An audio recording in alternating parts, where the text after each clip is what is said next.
हाँ तो बच्चों, अब तक आप उस दिन फिनाल के बनाने की विधि प्रयोगशाला में देख चुके हैं।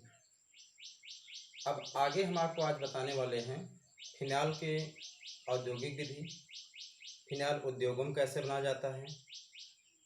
दूसरा टॉपिक पर हम आज बात करने वाले हैं फिनाल का भौतिक गुण क्या होता है, दिखने में कैसा होता है, इसका मेल्टिंग पॉइंट कितना होता है, बॉइलिंग पॉइंट कितना होता है। आगे हम आप चर्चा करेंगे कि इसके रासायनिक गुण क्या हैं।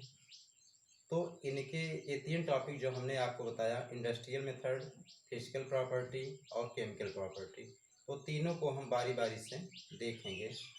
अब पहले आप यहाँ देख रहे हैं कि इंडस्ट्रियल मेथड का पहला मेथड इसमें आपको दिया गया है बनाने के लिए। सबसे पहले हम सोडियम बेंजीन सल्फोनेट लेंगे। सोडियम बेंजीन सल्फोनेट का सूत्र होगा C6H5SO3Na। तो हमने सोडियम बेंजीन सल्फोनेट को सोडियम हाइड्रोक्साइड के साथ अभिक्रिया कराया तो हमें मिल गया सोडियम फिनॉक्साइड। यह जो यहाँ पर सोडियम सल्फेट और H2O लिखा गया है, यह एक प्रकार का लवण है। इसका नाम लिखेंगे या नहीं लिखेंगे कोई मतलब नहीं है, हमें मेजर प्रोडक्ट के रूप में अपना सोडियम सल्फेट को ही लिखना होगा। अब दूसरे स्टेप में हमने क्या बताया कि सोडियम फिनॉक्साइड को पुनः हम सांद्र सल्फ्यूरिक अम्ल के साथ अभिक्रिया कराया या अम्लीकृत कराया, तो यहाँ पर हमें प्राप्त हो गया फिनाल और प्राप्त हुआ सोडियम सल्फेट। दो स्टेप में रिएक्शन होता है। कभी कभी आपसे पूछ लेगा कैसे प्राप्त करोगे सोडियम बेंजीन सल्फोनेट से फिनाल।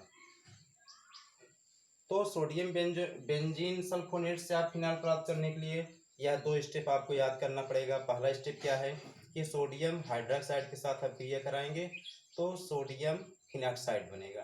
फिनॉक्साइड को पुनः हम सांद्र सल्फ्यूरिक अम्ल के साथ अभिक्रिया कराएंगे तो वहाँ पर हमें प्राप्त हो जाएगा फिनाल। तो यह तो था पहला मेथड, नोट करें इसे। दूसरा मेथड अब आप देखिए, आपका सोडियम बेंजीन सल्फोनेट से तो हो गया था। अब यहाँ पर हम आपको बताने चल रहे हैं बाई क्लोरोबेंजीन से। तो क्लोरोबेंजीन का सूत्र क्या होगा C6H5Cl। क्लोरोबेंजीन हमने लिया, फिर इसको हम सोडियम हाइड्रोक्साइड के साथ अभिक्रिया कराए NaOH, तो हमारा बना सोडियम फिनॉक्साइड। ये है आपका सोडियम फिनॉक्साइड। अब सोडियम फिनॉक्साइड को पुनः हम लेंगे और इसके पहले हम आपको बता चुके हैं कि सोडियम फिनॉक्साइड को आप सल्फ्यूरिक अम्ल के साथ अभिक्रिया कराएंगे तो बन जाएगा फिनाल। हमने लिया 2C6H5ONa, दो अणु सोडियम फिनॉक्साइड का, और क्या करेंगे यहाँ पर हम लेंगे H2SO4, जिसको क्या आप कहेंगे सल्फ्यूरिक अम्ल। गिव्स आउट, ये बन जाएगा आपका C6H5OH, फिनाल है आपका, ये भी फिनाल था, प्लस Na2SO4। इसको आप सोडियम सल्फेट पढ़ेंगे, लवण पढ़ेंगे। इस प्रकार से आप बना सकते हैं क्लोरोबेंजीन से। यहाँ पर लिख दीजिए उच्च ताप और दाब पर, लगभग 300 डिग्री सेल्सियस ताप होना चाहिए और उच्च दाब पर अभिक्रिया कराई जाती है। यह थी औद्योगिक विधि की दूसरी विधि। इसको आप डायरेक्ट बना सकते हैं। डायरेक्ट में क्या करेंगे आप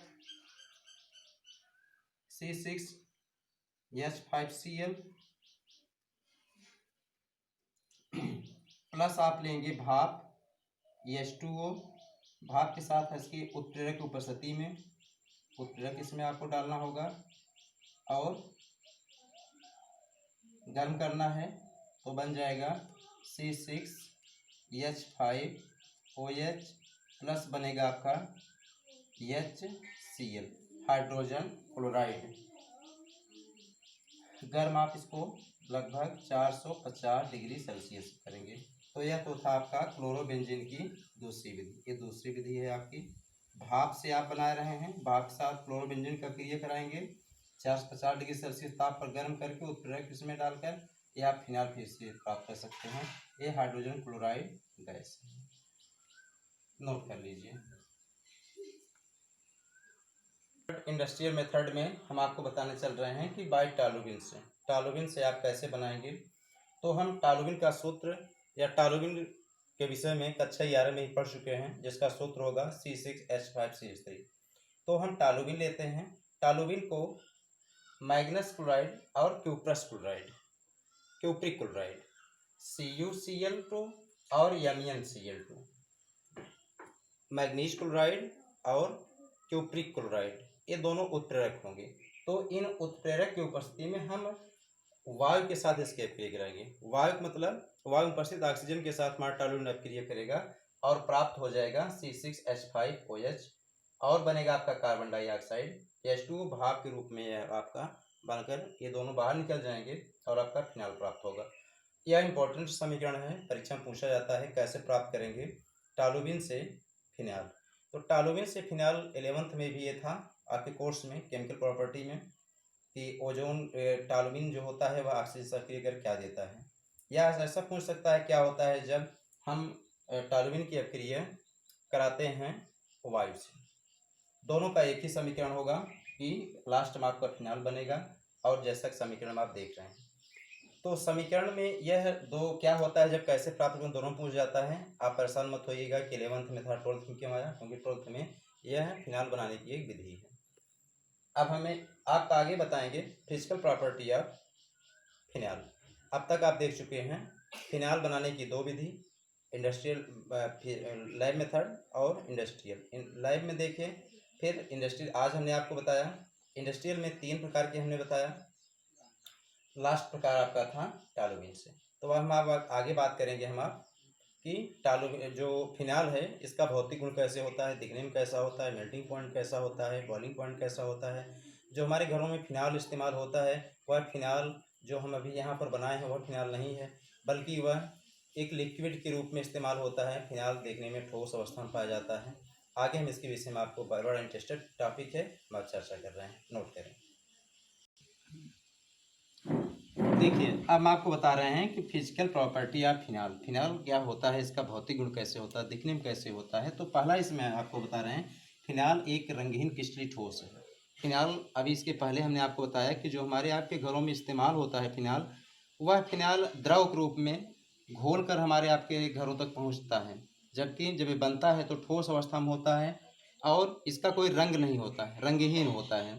दूसरा है इसका गलनांक जो होगा 43 डिग्री सेल्सियस है। 43 डिग्री सेल्सियस पर अगर इसको रखा जाए तो यह गल जाएगा अपने आप, स्वतः आपको गलाने की ज़रूरत नहीं पड़ेगी। प्रयोगशालाओं में आप जाएंगे तो वहाँ देखेंगे यह एक कांच के बॉटल में रखा होगा और जैसे ओपनर आप पेप्सी या फिर जो आप ठंडे पीते हैं जो उसमें लगा होता है ढक्कन ऊपर कांच वाले पर, उसी तरह से इसका भी बॉटल में लगा होता है। फिर आप वहाँ से निकालते हैं तो इसको आप बाहर करेंगे जब तो क्रिस्टल के रूप में आप प्राप्त होगा, लेकिन वह क्रिस्टल आप उसका कोई रंग नहीं बता पाएंगे, इसलिए रंगीन क्रिस्टलीय ठोस हम आप बता रहे हैं। फिर जैसे ही उसको आप बाहर निकालेंगे अपने ट्रे में रखेंगे तो वह धीरे धीरे पिघल जाएगा, क्योंकि रूम टेम्परेचर लगभग 25 से 30 डिग्री सेल्सियस होता है, तो धीरे धीरे पिघलना शुरू होता है। गर्मी के समय अपन लैब में जाएंगे तो उस समय 40, जैसे इस समय एटमॉस्फेयर 40 से 45 डिग्री सेल्सियस आपका है, तो लैब में अपने आप जाएंगे तो वहाँ पर आप इसको निकालेंगे तो उस समय यह निकालने के कुछ ही क्षणों बाद यह द्रव में परिवर्तित हो जाएगा। और इसका क्वथनांक जो होगा, मतलब इसको बॉइलिंग पॉइंट जिसको हम कहेंगे, वह होगा 182 डिग्री सेल्सियस, 182 डिग्री सेल्सियस पर यह उबल जाता है। ध्यान देने वाली बातें यहाँ पर हम आपको बताने चल रहे हैं कि जो यहाँ पर हम डिग्री सेल्सियस लिखे हैं, यह डिग्री सेल्सियस आप केल्विन में चेंज कर लेंगे। केल्विन में चेंज करने के लिए आप क्या करते हैं, 273 जोड़ देते हैं, ऐड कर देते हैं। और दूसरी बातें क्या हैं कि आपको यह फिजिकल प्रॉपर्टी जो आप पढ़ रहे हैं, यह आपका ऑप्शनल क्वेश्चन पूछा जा सकता है कि फिनाल का क्वथनांक कितना है, तो वहाँ पर 42 डिग्री सेल्सियस, 45, 46, 47 या 100 डिग्री सेल्सियस, ऐसा आप पूछ लेगा 4 ऑप्शन। या तो आपसे पूछेगा इस यही आपका जो डिग्री सेल्सियस है केल्विन में चेंज करके पूछ लेगा, तो हमें केल्विन और डिग्री सेल्सियस दोनों याद करना है, इसलिए हम आपको ट्रिक बता रहे हैं कि इसमें 273 जोड़ेंगे तो आपका केल्विन में परिवर्तित हो जाएगा। तीसरा है, हमने आपको अभी आप बताएं कि जब इसको आप निकालेंगे तो यह इस समय गर्मी के मौसम में जो इसमें टेम्परेचर चल रहा है 40 से ऊपर है, 45 लगभग डिग्री सेल्सियस है, तो ये पिघलेगा। तो जब पिघल जाएगा तो वायु या प्रकाश में इसको आप अंधेरे में रखेंगे कोई यकीन रंगीन ही रहेगा, लेकिन जैसे ही इसको वायु मिलेगा या प्रकाश मिल जाएगा तो ये गुलाबी या लाल रंग का आपको विलयन वो प्राप्त होगा। तीसरा है कि एक संक्षारक है, वह विषैला यौगिक है। अगला है चौथा, यह एक संक्षारक होता है और विषैला यौगिक है। इसको पीने से या किसी को पिलाने से मृत्यु तक हो सकती है। और पांचवा इसका गुण है कि यह त्वचा पर फफोले डालता है। त्वचा पर जैसे ही आपको पड़ जाए तो यह फफोले डाल देगा।